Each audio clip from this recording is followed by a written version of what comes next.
देखिए, ये जो तुगलकी फरमान जो इस देश में लागू किए जाते हैं, यानी कि पहले तो इस देश के किसान के खिलाफ 3 काले कानून बनाए।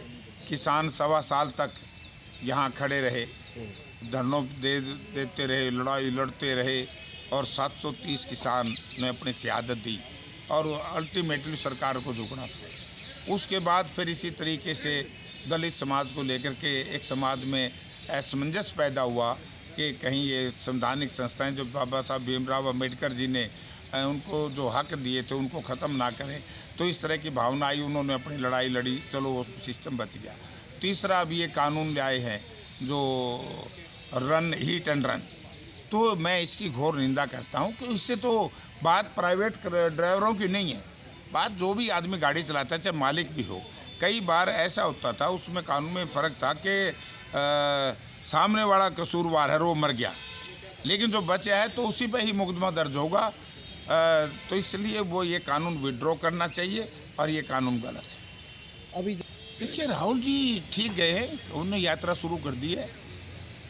वो 4,500 किलोमीटर की थी, अब 6,500 की कर दी है। तो देश को लोगों को बता रहे, जब प्रजातंत्र प्रणाली में पूंजीपति के पैसे से छपने वाला अखबार या सोशल मीडिया या दूसरा इलेक्ट्रॉनिक मीडिया विपक्ष की बात ना ठीक तरीके से छापे, तो फिर क्या बचता है?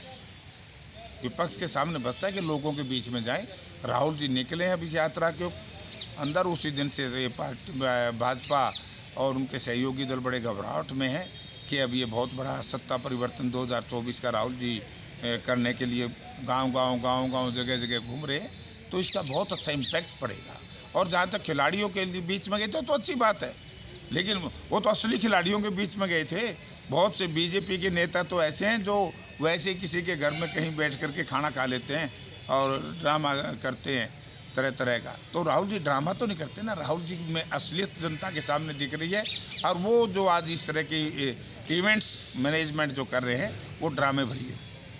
जयप्रकाश जी, देखिए, इसमें बड़ी बेईमानी है। कौशल रोजगार निगम जो बनाई, इसमें जो नौकरियां दी जा रही हैं निगम के तहत, उन लोगों को जो तनख्वाहें हैं, जैसे हुड्डा साहब की या कांग्रेस की सरकार थी तो मास्टर को मिलते थे 35,000 रुपये, आज मास्टर को जेबीटी टीचर को मिलते हैं 18,000 रुपये। यानी कि सिपाही को मिलते थे 30,000, आज एसपीओ को मिलते हैं 18,000। मतलब कर्मचारी जो नौकरी पे लगते हैं उनकी तनख्वाहें घटा दी और महंगाई बढ़ रही है। और दूसरा ये कि इसमें रिजर्वेशन ख़त्म है, सरकार के चेतों को नौकरी दी जा रही है। बैकडोर एंट्री सबसे खतरनाक है। तो आज कौशल रोजगार निगम ही बैकडोर एंट्री और भ्रष्टाचार का अड्डा है। आज नौकरियां किस तरीके से ऐसे बिक रही हैं जैसे भेड़ और बकरी बिकता है। मैं क्यों लड़ूंगा? जब उनको टिकट मिल जाएगी तो वो लड़ेंगे। जिसको भी कांग्रेस पार्टी टिकट देगी हम उसका साथ देंगे। अगर जैसे बात की जाए हरियाणा की, अब जैसे वर्तमान जो स्थिति क्या देखते हैं? हरियाणा की स्थिति बहुत बढ़िया है। 10 की 10 सीट कांग्रेस पार्टी जीतेगी।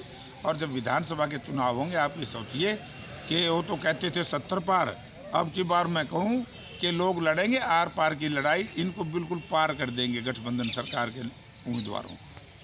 मैं इसकी घोर निंदा करता हूँ, क्योंकि देश के खेल मंत्री ने खिलाड़ियों के साथ बड़ा भेदभाव नहीं किया, बल्कि धोखा किया। उन्होंने कहा था कि इस तरीके से जो आज मौजूदा स्ट्रक्चर है उसको इसमें शामिल नहीं किया जाएगा। ब्रजभूषण सिंह जी जो सांसद हैं, जो उस वक्त अध्यक्ष थे, उनके किसी आदमी को नहीं लिया जाएगा, उन्हीं लोगों को ले लिया। तो बड़ा बेईमानी की है। ऐसे में यार हर बार ये बेईमानी करते हैं।